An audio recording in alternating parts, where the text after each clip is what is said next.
Mateo capítulo 5, versículo 38 al 42. Versículos 38 al 42. Dice así la palabra de Dios. Ustedes han oído que se dijo, ojo por ojo y diente por diente. Pero yo les digo, no resistan al que es malo, antes bien, a cualquiera que te abofetee en la mejilla derecha, vuélvele también la otra. Al que quiera ponerte pleito y quitarte la túnica, déjale también la capa. Y cualquiera que te obligue a ir 1 kilómetro, ve con él 2.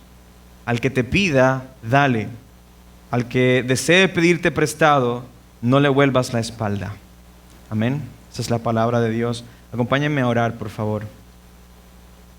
Padre Celestial, aquí está tu pueblo, con el deseo profundo en nuestros corazones de ser iluminados por tu Espíritu, alimentados en nuestra mente y corazón, santificados por tu palabra que hoy ha sido leída y que ahora será expuesta por el predicador. Ayuda a tu siervo a ser fiel, a ser prudente en sus palabras, que pueda, Señor, eliminar de mi boca cualquier opinión subjetiva mía, Señor, y que sea tu palabra la que sea preponderante, primera, por encima de todo, Señor. Te ruego que fortalezcas nuestra fe y nuestro amor en esta mañana por lo que vamos a escuchar. En Cristo Jesús te lo pedimos. Amén. Amén. Bien, este es un extracto del Sermón del Monte. El Sermón del Monte es una de las enseñanzas más representativas del Señor Jesucristo. Mateo, algunos piensan que él lo que hizo fue una recopilación de todas las enseñanzas de Jesús, pero entendemos que el propósito por el cual Mateo está escribiendo este sermón es para, de alguna manera, mostrarnos cómo Cristo, como el Rey del pueblo de Dios, establece la manera en que el pueblo de Dios debe vivir. Y de eso se trata el Sermón del Monte. ¿Cómo es que debe vivir? ¿Bajo qué normas? ¿Cuáles son los principios fundamentales del reino de Dios? Y así deben vivir todas las personas que hacen parte del reino de Dios. Y esos son los capítulos del 5 al 7. Es ese sermón especial. Pero esta enseñanza, fíjate, tiene una luz especial cuando tú piensas en el hecho de que sea en un monte. Jesús sube al monte y sus discípulos están allí con él, porque lo que busca Mateo es mostrar como esa figura, ¿verdad?, de Moisés en el Sinaí trayendo la ley al pueblo de Israel, para mostrar que Cristo es ese Moisés superior, ¿verdad?, el que no solo trae la ley a su pueblo, sino que también les enseña cómo es que esa ley debe interpretarse y cómo es que esa ley debe aplicarse a la vida de las personas. Porque Moisés en el Sinaí le dio la ley al pueblo. Y es interesante cómo en Deuteronomio, al final de su ministerio con el pueblo de Israel, él le dice al pueblo de Israel, ustedes deben obedecer la ley, ¿ok? Escojan obedecer y habrá bendición. Si desobedecen, habrá maldición. Pero escojan obedecer. Y después Moisés dice algo como, pero yo sé que ustedes no van a obedecer, ¿verdad? Porque ustedes necesitan un nuevo corazón. ¿Cuáles son las buenas noticias que Mateo quiere mostrar aquí? Un profeta mayor que Moisés dándole al pueblo la ley y un corazón para obedecer la ley. Lo que faltó en Sinaí, que Moisés no pudo dar, Cristo lo está dando a su pueblo, a su reino en esta ocasión. Y esa es una fotografía preciosa del Evangelio que Mateo quiere mostrar a través de este sermón. Porque en tiempos de Jesús ciertamente los maestros de la ley estuvieron enseñando la ley, pero la estuvieron enseñando de una manera incorrecta. Y Jesús en este sermón del monte, en este capítulo 5 particularmente, le ha estado diciendo a la iglesia, bueno, la ley no ha sido abolida, no va a ser abolida, ustedes tienen que obedecer y la bendición que ustedes tienen es que ustedes tienen un nuevo corazón con el cual pueden obedecer la ley. Y la manera en que ustedes deben obedecer la ley es la siguiente, y va tomando mandamiento por mandamiento, o por lo menos toma los mandamientos más representativos de la ley. Cuando habla del homicidio, por ejemplo, cuando habla del adulterio, de los falsos juramentos, del mal uso del nombre de Dios, y los aclara en su interpretación.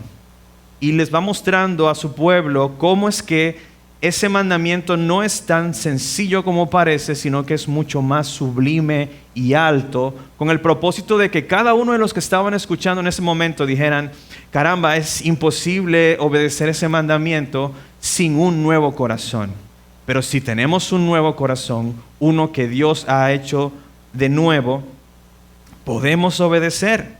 Y la metodología que Jesús ha estado utilizando es que Él toma el mandamiento, la interpretación popular que se ha dado del mandamiento, cómo está mal, y la corrige en una segunda exposición. Viene y dice: este mandamiento ustedes lo entendieron así, pero no es así, es así, ¿verdad? Ya está usando esa metodología con estos mandamientos, y hoy vamos a hacer eso exactamente con este mandamiento en particular, o con esta ley que se le conoce como, no sé si usted sabía, la ley del talión.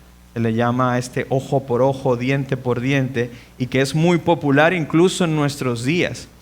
Y es popular no porque sea como moralmente correcta en la aplicación, sino porque expone la naturaleza de la maldad humana de una manera bien interesante, y lo vamos a mirar.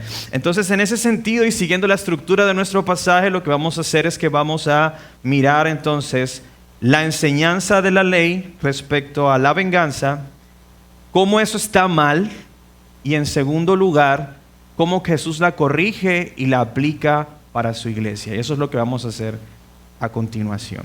Entonces, comencemos entonces con el primer punto de este mensaje, que lo he puesto la mal entendida ley del talión. Y para los que toman apuntes, el título que le he dado al sermón de hoy es Nuestra respuesta al mal. Y fíjate que estoy diciendo nuestra respuesta al mal, precisamente porque este es un asunto en el que los cristianos debemos mostrar una diferencia en cómo respondemos cuando somos maltratados. Debe haber una respuesta diferente en el cristiano que en la persona que no es creyente. Y para eso pues vamos a mirar lo que la Escritura tiene que decir y lo que Jesús tiene que decir. Fíjate, comienza el versículo 38 diciendo: ustedes han oído que se dijo ojo por ojo, diente por diente. Note lo siguiente: Jesús no está diciendo así dice la palabra de Dios. Jesús no está diciendo escrito está, como cuando contendió con Satanás, ¿verdad? Él no está diciendo a sus discípulos escrito está, ojo por ojo, diente por diente. Pero ojo por ojo, diente por diente, ¿está escrito en la ley? Sí, está 3 veces. Aparece en Éxodo, aparece en Levítico, aparece en Deuteronomio. 3 veces esa expresión, ojo por ojo, diente por diente. Pero una vez más, Jesús aquí no está, digámoslo así, exponiendo el error en la ley, sino en lo que se ha enseñado respecto a esta ley. Por eso Él dice, ustedes han oído que se dijo, ¿verdad? Porque aunque esta es una escritura inspirada por Dios, las personas han hecho una interpretación, o las personas de tiempos de Jesús habían hecho una interpretación que era popular dentro de la comunidad en la que Jesús vivía. Por eso Jesús entonces lo que hace es referencia a la enseñanza de esa ley y no a la ley como tal. La ley como tal tiene un significado santo, puro y justo. Pero la interpretación que se le ha dado a esa ley, lo que busca es hacer que esa ley quede lo más bajita posible para que entonces yo la pueda obedecer. Porque si la dejo ahí arriba va a ser imposible. Y eso es lo que hacían los fariseos en realidad. Tratar de bajar la ley a un nivel en que cualquiera la pueda obedecer. Porque de alguna manera tenía que haber cierta jactancia en que yo me gané el cielo porque yo obedecí. Sí, así eran los fariseos. Yo sí ayuno, yo sí diezmo, yo sí obedezco, yo sí conozco. Pero entonces, ¿en qué consistía esta ley? Voy a leer uno de los textos que probablemente es el que Jesús está haciendo referencia allí, para que tú conozcas qué quiere decir esa ley en su contexto y tengamos claridad respecto a eso. En Éxodo 21, en los versículos del 22 al 25, Moisés está hablando al pueblo de Israel, pero en un sentido especial le está hablando a los jueces de Israel. Ahora, toda la ciudadanía debería conocer las leyes, porque tú tienes que conocer las leyes para defender tus derechos, hablando de la actualidad. Pero aunque todo el pueblo debía conocer la ley, los jueces de manera especial debían estudiarla para aplicarla de la manera correcta. Entonces Moisés le está dando una serie de instrucciones acerca de ciertos casos para que ellos puedan tener principios de sabiduría de cómo resolver esos casos. Y este es uno de esos casos que Moisés le dice a los jueces que puede pasar, ¿verdad?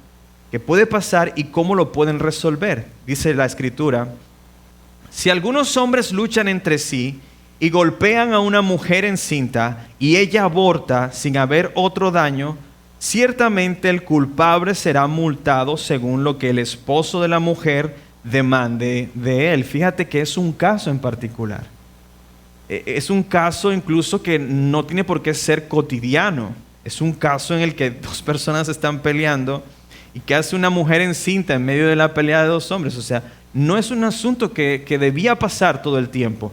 Pero si llegaba a suceder algo así, entonces, ¿qué debían hacer ellos? Bueno, el esposo puede demandar algo del agresor, el esposo de la mujer encinta.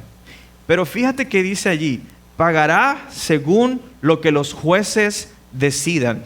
Es decir, habían mediadores en medio del conflicto.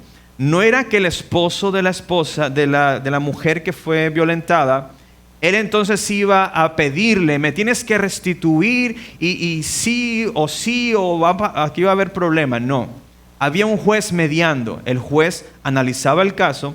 Incluso en un texto paralelo a este que está en Deuteronomio, la Escritura nos dice que los jueces estudiaban minuciosamente el caso para ver qué fue lo que en realidad pasó. Usted se ha dado cuenta, sobre todo por ejemplo en conflictos de matrimonio, el esposo dice una cosa: no, pero es que no es tan así, pastores. Y la esposa dice: no, si es así, ¿verdad? Entonces uno tiene que escuchar las dos partes para poder llegar al menos a un acercamiento de lo que en realidad sucedió. Entonces los jueces no podían simplemente decir: usted quiere restitución, restitúyala, hágame el favor. No, ellos tenían que estudiar el asunto y mirar qué fue lo que pasó en realidad.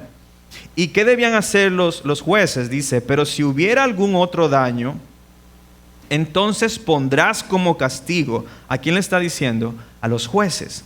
Pondrás como castigo vida por vida, ojo por ojo, diente por diente, mano por mano, pie por pie, quemadura por quemadura, herida por herida, golpe por golpe. ¿Verdad? Suena rarísimo, suena muy raro, porque uno diría: ¿será que entonces la ley está promoviendo la violencia entre los ciudadanos del reino? No, es un caso para que los jueces sepan qué hacer. ¿Qué debían hacer? Bueno, el esposo de la víctima podía demandar restitución del daño recibido. ¿Quiénes obligaban a esa restitución? Los jueces. ¿Cómo debía ser esa restitución? Y esto es el punto central. ¿Cómo debía ser esa restitución? En caso de que ciertamente fue así, la restitución debía ser acorde al daño. Se expresa de la siguiente manera: tal como había sido el daño, tal debía ser la restitución. Por eso esta ley se llama la ley del talión, porque viene del latín tale, que de ahí viene la palabra tal que nosotros usamos, ¿verdad? En español ahora mismo. Y lo que busca es eso, que la restitución sea acorde al daño recibido. Para nosotros es extraño porque nuestra ley no funciona así. En nuestra ley hay cárceles, hay penas y muchas veces las penas no son acorde a lo que sucedió. Pero conozco de primera mano, porque mi papá era guayú, de los guayú en la Guajira, y ellos sí tienen ese modelo de justicia. Ellos analizan. Mi papá era palabrero, era precisamente ese intercesor, como ese juez que analizaba la situación y mediaba y decía: bueno, este fue el daño, esta debe ser la restitución. Algo así es lo que estaba sucediendo, lo que debía suceder entre el pueblo de Israel. Ahora, ¿cuál es el propósito de esa ley? Restringir la demanda de restitución. Es más, para ir más profundo, restringir ese deseo de venganza que está en el corazón de nosotros cuando somos maltratados. Es decir, debía darse una restitución legalmente justa. Esa es la correcta interpretación de la ley, que debía haber una restitución justa. Pero, ¿cuál fue el error de este entendimiento? Bueno, que las personas se les enseñó que podían tomar venganza a título personal, sin jueces, sin mediadores. Cada quien podía vengarse si alguien le había hecho algún daño. Eso sí, en su justa medida. Si te pegan, pega. Si te muerden, muerden. No sé si le pasó eso en el colegio, ¿verdad? Si te están insultando, insulta. Entonces decían, eso es natural, tú le puedes dar rienda suelta a tu corazón y buscar venganza, porque la Biblia dice, ojo por ojo, diente por diente. Es algo así como lo que sucedió, y quiero mostrarte de pronto un ejemplo para que conozcas cuál es nuestra naturaleza. Génesis, todos hemos leído Génesis en algún. Ese es el libro más leído en las iglesias. ¿Sabes por qué? Porque en enero todo el mundo comienza a leer Génesis, o la mayoría de las personas que se sienten mal por no leer la Biblia comienzan con Génesis, pero terminan en Éxodo 20. Ahí. Pero si leímos Génesis, y estoy seguro de que todos aquí hemos leído la historia de los hijos de Jacob, ¿verdad? Una vez ellos estaban en su peregrinaje en el desierto y se establecieron cerca de una ciudad donde había un rey, creo que se llamaba Siquem. Y resulta de que este príncipe violó a una de las hijas de Jacob, se llamaba Dina. Entonces los dos hermanos de Dina, Simeón y Leví, decidieron vengarse por el asunto, ¿verdad? Ellos estaban muy dolidos, la ofensa fue muy grave y lo que hicieron fue engañarlos a ellos, ¿verdad? Le dijeron así que, bueno, mira, si quieres estar en paz con nosotros, tus hombres, y si quieren emparentar con nosotros, tus hombres deben circuncidarse. Pero ellos estaban maquinando algo diabólico. Al circuncidarse Siquem y los hombres de la ciudad, en la noche, estos hijos de Jacob fueron y mataron media ciudad. Y es donde tú te das cuenta, bueno, ¿la violación estuvo mal? Sí, evidentemente. Estuvo mal, debía ser castigada. Pero ese fue el castigo justo a esa situación, matar a los hombres de una ciudad, matar a toda, o sea, un genocidio justificaba la violación. No, eso fue desmedido. Y fíjate, esa es la actitud del ser humano cuando es agraviado. Amados, ustedes cuando son agraviados no dicen, me pegaste, te voy a pegar con los mismos newtons de fuerza con que tú me pegaste. Nadie hace eso. Nadie hace eso. Al contrario, si tú me pegaste, yo te voy a pegar 3 golpes más fuertes como yo pueda. Esa es la naturaleza, la forma en cómo naturalmente nosotros respondemos cuando estamos siendo atacados o maltratados. Esta ley estaba mal interpretada porque le estaba dando a las personas justificaciones para vengarse, pero ni siquiera de una manera medida, de una manera desmedida. Y lo que busca esta ley entonces es restringir el mal que nace de nuestro corazón cuando somos maltratados. Pero la gente la utilizó como pretexto para devolver mal por mal. Me la haces, me la pagas. Hermanos, Cristo nos enseña entonces que así no debe ser entre nosotros. Así no debe ser entre nosotros. Si los cristianos no debemos devolver el mal recibido, si los cristianos no podemos vengarnos del maltrato que recibimos, entonces ¿cómo podemos responder cuando somos maltratados? Ahí es donde viene entonces la enseñanza de nuestro Señor Jesucristo, ¿verdad? Que es el segundo punto de esta enseñanza. La enseñanza de Jesús sobre nuestra respuesta al mal. Jesús en el versículo 39 dice, la primera parte, pero yo les digo, no resistan al que es malo. Mira, una de las cosas más preciosas que tú vas a leer es ese, pero yo les digo. Jesús no nos dejó como en la ignorancia. Jesús no nos dejó sin recursos. El hecho de que el Hijo de Dios se haya humanado y haya hablado en nuestro lenguaje, mirándonos a los ojos, diciéndonos, es como si estuviera haciéndolo en plastilina. Mira, es así, es así. Jesús nos está diciendo y está con nosotros mientras nos lo está diciendo. No resistan al que es malo. Y ahí es donde comienza entonces el corazón a torcerse, ¿no? A torcerse de no estoy muy de acuerdo, no me parece. Pero ¿qué significa esto de resistir al malo? No significa que yo debo ser el trapo de box de cualquiera, ¿verdad? Que cualquiera puede venir a golpearme y yo digo, bueno, está bien, dame otro golpe.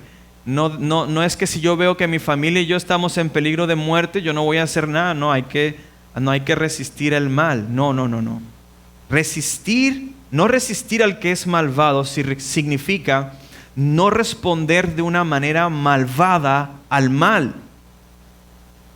Más bien, hacer frente al mal de una manera justa y bondadosa. Justa y bondadosa. Ahora Jesús va a usar 4 ejemplos para mostrarnos cómo se lee. Ahora, Jesús no está diciendo de manera exhaustiva, estos son todos los ejemplos que tú vas a tener que enfrentar. No, Jesús simplemente usa ilustraciones para que tú sepas cuando te pasen cosas similares, cómo responder, ¿verdad? Porque inclusive los 2 primeros ejemplos para nosotros en la actualidad son súper raros, súper extraños, porque en nuestra sociedad no funcionan las cosas así. Pero estas ilustraciones que Jesús nos va a mostrar, nos va a enseñar más bien cuál debe ser la respuesta del corazón del creyente, el efecto que el Evangelio hace en el creyente, que lo ayuda a controlar su deseo de venganza. Primero, controlar ese deseo de venganza y más bien buscar destruir al mal con bondad. Eso es súper contraintuitivo. Es un asunto que uno no espera, ¿verdad? Pero así es como Jesús nos llama a vivir. Ahora quiero hacer un paréntesis aquí importantísimo. Jesús no está diciendo que no resistir al malo es como patrocinar la injusticia. Es decir, Jesús no está pensando que este versículo 39 se va a incluir en el código penal de los estados, ¿verdad? De los países. No, porque si el policía ve que alguien está golpeando a otro, él no va a decir, no, Jesús dijo que no resistamos al malvado. Entonces, y el que está recibiendo el golpe dijo, no, Jesús dijo que no resista al malvado, que me den golpe. No, si el policía ve eso, él debe actuar según la autoridad que ha recibido ni siquiera del Estado, de Dios, ¿verdad? Porque Dios ha puesto autoridades en las naciones, dice la Escritura, para castigar al malvado. Él tiene la autoridad de Dios para castigar al malvado de tal manera que si no lo hace, y en el caso de nuestro país patrocina al que los hace, ellos van a tener que rendir cuentas ante el soberano, Dios, ¿verdad? Que es el que pone y quita reyes. Pero entonces, más bien Jesús le está diciendo a los cristianos, cuando a ustedes les toque enfrentar cierto tipo de mal, deben responder de esta manera. Ejemplo 1, cuando sufrimos humillación. Versículo 39, la última parte, dice, antes bien, a cualquiera que te abofetee en la mejilla derecha, vuélvele también la otra mejilla. ¿Qué pensamos nosotros en este tiempo? ¿No? Me van a bofetear, sería como que me maltraten físicamente. Si alguien me maltrata físicamente, yo no debo responder. No. Eso no es lo que este texto está diciendo. Esto no es lo que este texto está diciendo. Una bofetada, fíjate que Jesús es específico con el tipo de bofetada. No es cualquier bofetada. Jesús no está hablando de puño, no está hablando de patada, habla de una bofetada en la mejilla derecha. ¿Usted no se ha preguntado por qué en la mejilla derecha? Bueno, porque para el judío de entonces, o la región o el conocimiento popular de aquel entonces entendían este tipo de bofetadas como una muestra de humillación pública que generalmente hacía alguien con autoridad contra alguno de sus subordinados. Si el señor del esclavo está viendo que ese esclavo está siendo imprudente, lo abofeteaba para humillarlo públicamente, para decirle: contrólate, deja de hablar así. O un padre quizás a su hijo, ¿verdad? Pero no es que estuviese mal esa bofetada, sino que por lo general esa bofetada tenía el propósito interno del corazón de quien lo daba de mostrar su autoridad, humillando a la otra persona, ¿verdad? Ese era el propósito, humillar públicamente a la persona que abofeteaba porque la consideraba inferior que él, ¿verdad? Esto no es una costumbre actual. Quizás lo más cercano que nosotros vimos fue quizás en esas películas del oeste, ¿verdad? Que se quitaban el guante y te reto a un duelo. No son costumbres modernas. Pero es importante que nosotros entendamos que lo que Jesús está diciendo aquí no es que está justificando el golpear a otra persona, sino el humillar a otra persona de manera pública, injustificada y no para corregir, sino para dañar a la persona. ¿Cómo debemos responder nosotros? Poniendo la otra mejilla. ¿Qué significa eso? Es decir, lo que nosotros debemos hacer es exponer públicamente y con mansedumbre la injusticia que estamos recibiendo. Creo que el mejor ejemplo que podemos ver de esto en tiempos de Jesús fue cuando en Juan 18, no lo vamos a leer, pero lo voy a mencionar, Juan 18, 22 y 23, versículos 22 y 23, resulta de que Jesús está siendo juzgado, ¿verdad? Lo arrestaron en la noche, lo están juzgando, están dando falsos testimonios y alguien le pregunta: bueno, ¿qué es lo que tú enseñabas? Y Jesús responde de la siguiente manera: bueno, mucha gente me escuchó, pregúntale a esa gente qué fue lo que yo les enseñé, para que lo creas, no de mi boca. Y uno de los guardias que estaban allí abofeteó en la mejilla derecha a Jesús y le dijo: ¿cómo se te ocurre? ¿Cómo te atreves a hablarle así al sumo sacerdote? O sea, lo humilló públicamente reprendiéndolo. ¿Y Jesús cómo respondió a eso? ¿Le devolvió? No le devolvió. ¿Lo podía hacer? Lo podía hacer. Él es Dios, incluso podía destruirlo. ¿Tú sabes a quién estaba bofeteando ese tipo? Él estaba mirando a Jesús como alguien inferior a él, pero lo que él no sabía es que este Jesús es el soberano, el que está en el lugar más alto, el que incluso con solo pensarlo podía desaparecer su existencia en un instante. Pero Jesús no respondió así. ¿Qué hizo Jesús? Públicamente le dijo: si he hablado mal, di en que hable mal, y si no, ¿por qué me pegas? Esa respuesta probablemente hizo que las personas quedaran como: upa, tremendo. Nadie dijo nada, según el texto, nadie dijo nada. Tanto así que nadie se disculpó con Jesús, nadie cambió su actitud hostil contra él, pero públicamente quedó expuesta la injusticia que acababa de recibir Jesús. Eso es poner la otra mejilla. Es con mansedumbre exponer la injusticia. Así sea que no nos vindiquen, así sea que no nos pidan disculpas, no importa. Con mansedumbre debo exponer la injusticia. Ejemplo 2, cuando somos maltratados en nuestra propiedad.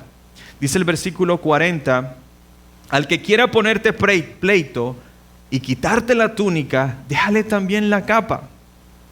Esto es una referencia a alguien que quiere sacar provecho por medio de algún conflicto en el que su avaricia es evidente. Es evidente. ¿Cómo debemos nosotros responder a esas situaciones? Bueno, dándole también la capa. Es decir, respondiendo con generosidad al ataque del avaro. Quizás una ilustración muy personal, una oportunidad, mi esposa estaba en una reunión y no tenía cómo devolverse. Yo le dije: amor, pide un taxi. Y la persona que está en donde estaba mi esposa le dijo: porque no teníamos efectivo, yo te presto un billete de 20,000 y me lo pasas por transferencia. Listo. Mi esposa se monta al taxi. Antes de llegar a la casa, mi esposa le da el billete al hombre y el hombre no devolvió nunca los vueltos. Y cuando ya llegan a la casa, mi esposa le dice, los vueltos, por favor. Y él dice, bueno, ¿cuáles vueltos? Y ya yo te devolví los... No, tú no me has devuelto nada.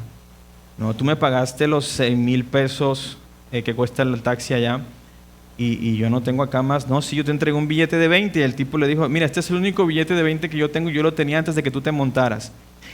¿Qué está? Y yo pensaba, o sea, obviamente nosotros decimos, mi esposa no tenía nada de efectivo. ¿Cómo va a decir él que le pagó en efectivo? ¿Qué estábamos viendo ahí? Una persona que quería sacar provecho. Se le insistió, se le dijo, incluso llamamos a la empresa de taxis, hey, mira, este tipo nos cobró de más, no nos dio vueltos, que quede registrada la queja. ¿Nos devolvieron el dinero? ¿Se hizo algo al respecto? Nada. Tocó no resistir al malvado, ¿verdad? Y al final lo que le decía a mi esposa es, mira, para que no le sea contado como pecado, regalémoselo. Nos costó 20,000 pesos la carrera. De pronto él los necesita, uno no sabe. Pensemos lo bueno, ¿verdad? Eso es lo que Jesús estaba diciendo. Expón el mal,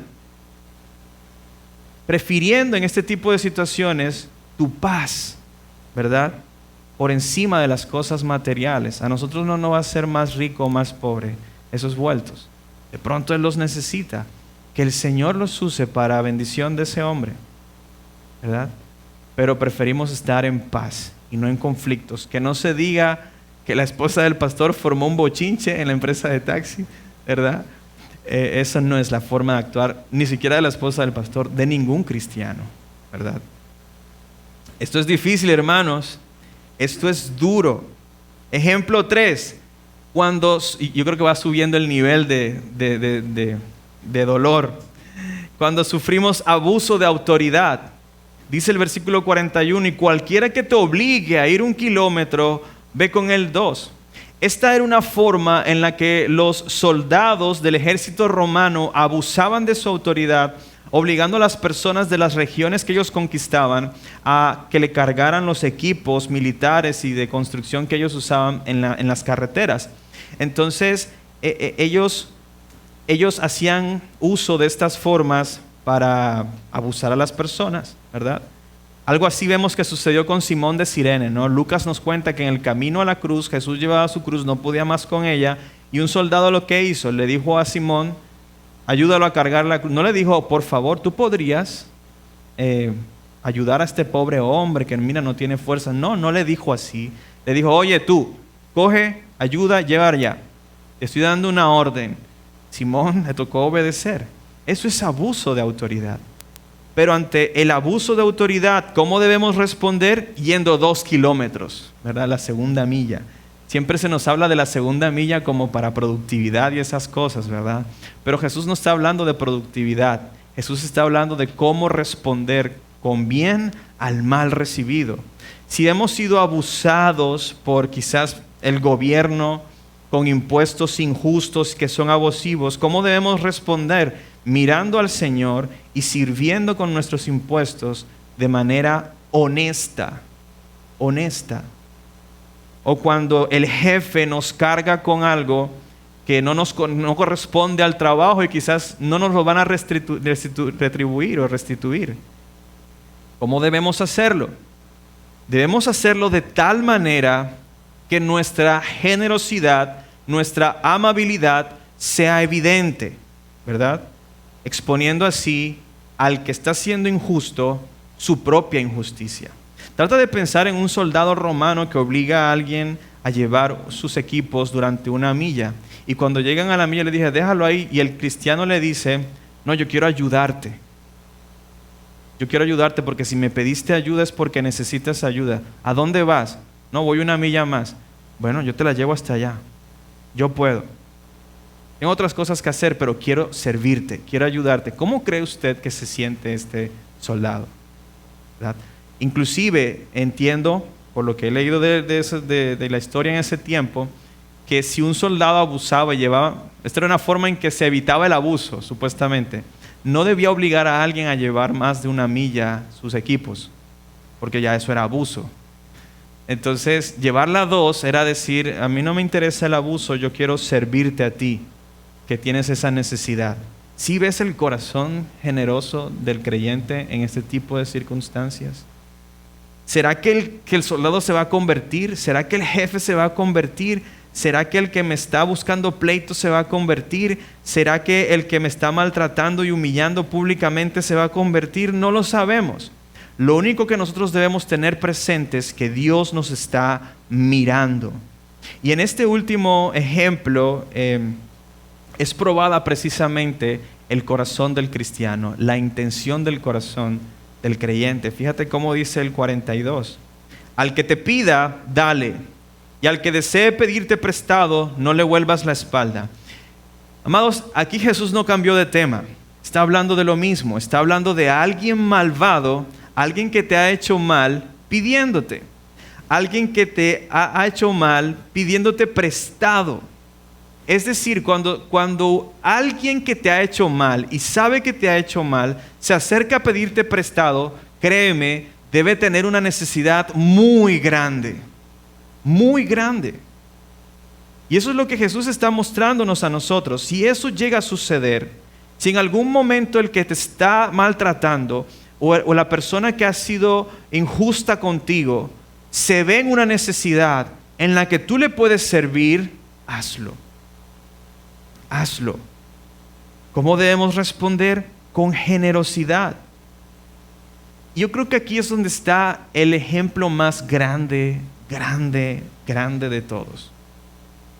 Que éramos nosotros enemigos de Dios, muertos en nuestros delitos y pecados, pero Romanos 5 dice que cuando éramos enemigos de Dios, no cuando éramos amigos, no porque lo hacíamos bien, no porque amábamos a Dios, cuando éramos enemigos de Dios, ¿qué hizo Jesús? Murió por nosotros.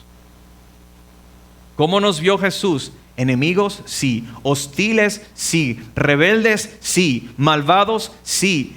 Deshonrando, blasfemando y contradiciendo todo lo que es santo, bueno y lo que tenga que ver con Dios, sí. Así estábamos todos nosotros en otro tiempo. Pero Jesús vio más allá de nuestra maldad, más allá de nuestra rebeldía. ¿Qué vio? Miseria. ¿Qué vio? Condenación. ¿Qué vio? Destrucción. ¿Qué nos vio perdidos, reprobados? Y no nos quiso dejar así. A pesar de que algunos de nosotros, o de los que estuvieron en ese tiempo, lo escupieron, lo abofetearon, gritaban, ¡crucifíquenlo! Jesús, el único justo, inclusive la injusticia más grande jamás vista en toda la historia de la humanidad, es la muerte de Jesús. Porque nunca nadie murió de una manera tan cruel e injusta como Cristo Jesús. Si había alguien que no merecía ese dolor, era Cristo Jesús. Y Él lo recibió mirando no nuestra maldad, nuestra necesidad. Nuestra necesidad. Nuestra necesidad. Él murió en la cruz para salvarnos de nuestra miseria en la que estábamos por el pecado. Si alguien aquí no es creyente, estas son buenas noticias para ti. ¿Por qué? Porque así te ve Jesús, como un enemigo de Dios. Pero más allá de tu maldad, de tu pecado, Él te ve como alguien que necesita ser salvado. Y su mano generosa hoy se extiende hacia ti para decirte, ven a mí y encontrarás perdón de todos tus pecados. No importa cuán grande es su maldad, no importa cuán grande ha sido tu pecado. Jesús murió en la cruz para perdonar los pecados de aquel que se arrepiente y pone su confianza y esperanza en Él. El principio entonces general que Cristo expone en esta enseñanza es duro. Sin embargo, gloria al Señor porque Pablo en su carta a los Romanos logra darnos un resumen bien interesante que lo quiero leer para ustedes. en esta ya conclusión, como para resumir todo lo que hemos visto hasta ahora, todos estos ejemplos, todos estos principios, tener que controlar nuestro deseo de venganza, ¿en qué consiste? Dice Romanos 12, versículos del 17 al 21, y fíjate, aquí todo cobra sentido. Nunca paguen a nadie mal por mal. Nunca, bajo ninguna circunstancia. Más bien respeten lo bueno delante de todos los hombres. Si es posible, en cuanto de ustedes dependa, estén en paz con todos los hombres. Amados, nunca tomen venganza ustedes mismos, sino que den lugar a la ira de Dios, porque escrito está: mía es la venganza, yo pagaré, dice el Señor. Si tu enemigo tiene hambre, dale de comer, y si tiene sed, dale de beber, porque haciendo esto, carbones encendidos amontonará sobre tu cabeza. No seas vencido por el mal, sino vence el mal con el bien. Amados,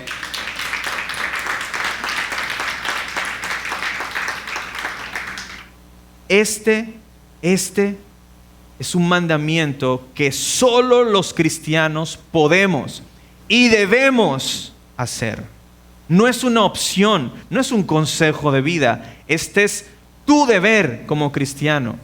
Pablo aquí no te está diciendo, mira, si tú crees que no, este es tu deber, porque ese es el ejemplo que recibimos de Cristo. Si recuerdas cómo dice Pedro, Él nos dio ejemplo en sus sufrimientos de cómo responder al mal, el cual cuando era humillado, vituperado, golpeado, no respondía mal por mal, sino que ¿qué hacía? Encomendaba a aquel que es justo su causa y murió en la cruz para salvar a los pecadores. Ese es nuestro ejemplo, y así, viviendo así, venciendo el mal con el bien, nosotros hacemos brillar la luz de Cristo en nosotros en medio de un mundo que es hostil. Si es que en verdad hemos nacido de Dios y si el Espíritu vive en nosotros. Hay una frase de Spurgeon, y ya con esto voy terminando, que lo quiero leer así. Ahí está. Dice: devolver mal por mal es actuar como Satanás. Perdón, mal por bien. Devolver mal a alguien que te hace bien es actuar como Satanás. Devolver mal por mal es actuar como las bestias. Devolver bien por bien es actuar como los hombres. Pero devolver bien por mal es actuar como un hijo de Dios. Amados, si esto nos parece un estándar alto, recuerda que su poder vive en nosotros y eso es suficiente. Yo no quiero que tú salgas de aquí sin esperanza. Hay esperanza. Incluso si has fallado en devolver mal, en devolver al mal que recibes bien, como hemos visto de Cristo, recuerda que su gracia es suficiente también. Para todas estas cosas, Cristo es suficiente. Y esas son buenas noticias. Amén. Dispongámonos entonces para orar. Quiero invitarles a que, puestos de pie, podamos presentar una oración con todo esto que hemos escuchado en mente.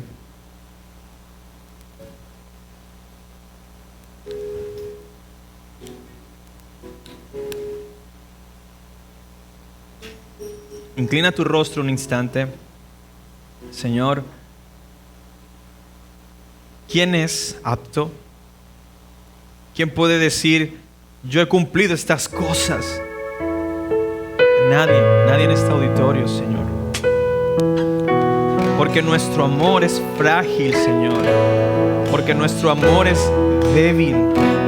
Porque precisamente hace parte de las cosas con las que luchamos el poder seguir tu ejemplo, Jesús, cuando somos maltratados. Quizás aquí hay personas que han sido heridas en su corazón, Señor, y que guardan resentimientos en su corazón por cosas que en el pasado alguien les hizo. Y a lo mejor hasta anhelamos que tu justicia los destruya, Señor, o les haga pagar el mal que nos han hecho, Señor. Pero nosotros no hemos aprendido así de nuestro Cristo. Nosotros vimos al justo colgado en el madero, levantando su oración, pidiendo al Padre: perdónalos porque ellos no saben lo que están haciendo. Hoy nosotros necesitamos orar por aquellos que nos han hecho daño y pedir que tu misericordia, Señor, los alcance, para que nuestros corazones sean sanados de ese deseo de venganza, que es dañino, que destruye el alma y que nos afecta a nosotros en nuestras relaciones. Que podamos exponer el perdón a las personas que nos han hecho daño. Que podamos salir de aquí con esa actitud cristiana de no, ¿por qué devolver el mal por mal?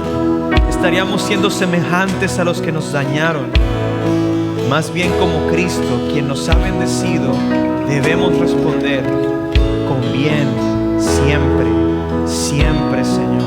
Porque tu gracia es mayor, tu gracia es superior, tu gracia es suficiente, no solo para sanarnos y limpiarnos, sino para ayudarnos a obedecer de esta manera. Vivifica tu iglesia, Señor, y ayúdanos a ser luz en este mundo, viviendo en obediencia a estas palabras. Amén.